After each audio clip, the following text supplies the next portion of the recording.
Hazel and Deb and Lisa have spoken about some of the mission work that UMW supports. And it really is truly amazing. And we really are helping women, children, and youth locally, but also in other places. From 2016 to 2018, more than $10 million was allocated for U.S. and international mission from the UMW.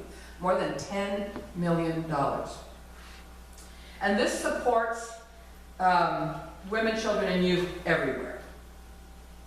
Internationally, we support 150 programs carried out by 116 organizations, because often we work in conjunction with other organizations doing similar work. We don't feel that we have to reinvent the wheel. In about 110 countries, and we do this annually. We provide scholarships to more than 73 students enrolled in institutions of higher learning in 18 counties. But I would also like to point out that our local UMW does educational grants for graduating seniors. We have one of our graduating seniors in the balcony, Erin Bartlett, who will be a recipient, is a recipient. We are so excited to do that because we need to support our youth here.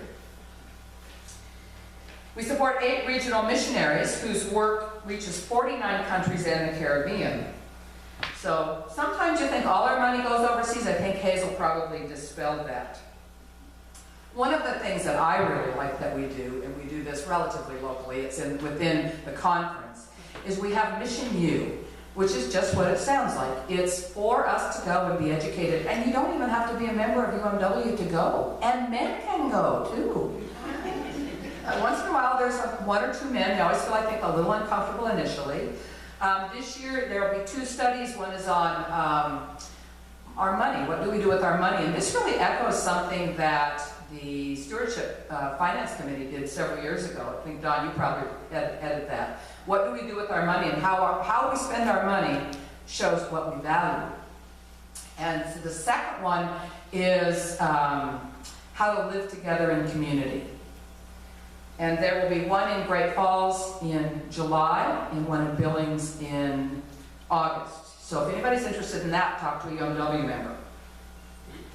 One of the things that's happening in the UMW is the same thing that's happening in churches and many other organizations, and apparently the Civic Club locally.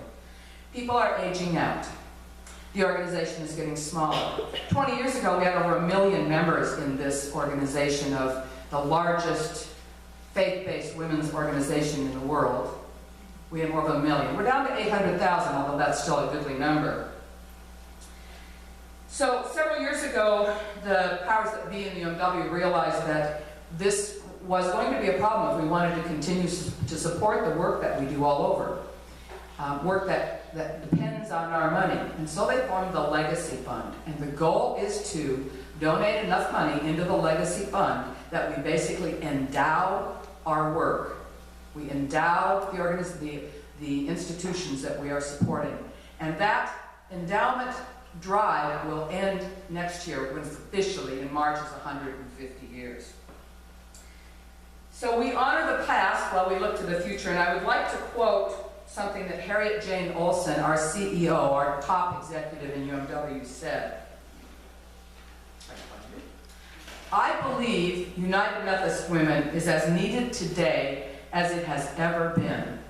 We are in a position to make a change. We are everywhere, and we are connected. Now, if you are a United Methodist Women member, and if you are able, please stand. If you have helped the UMW with apple dumplings, or bazaar, or garage sales, please stand. Ever. Or raise your hand. Put your hand up there. If you have ever purchased or eaten an apple dumpling, please stand. If you've ever purchased something at the garage sale, or the bazaar, or eaten soup there, please stand. If you plan to help or to eat an apple dumpling, please stand. Dick, we're going to make you eat one. You see, this is a group effort. This is a group effort.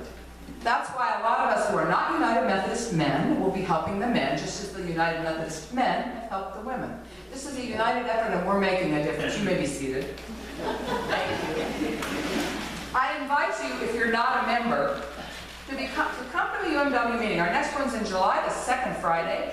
It's a picnic. How easy is that? It's going to be at Benita Ziegler's house. If you need directions or a ride or any information, let us know. It'll be at noon rather than 1. And all our other meetings are at 1 o'clock here on the second Friday in the fellowship hall. We meet year-round. Thank you. And thank you.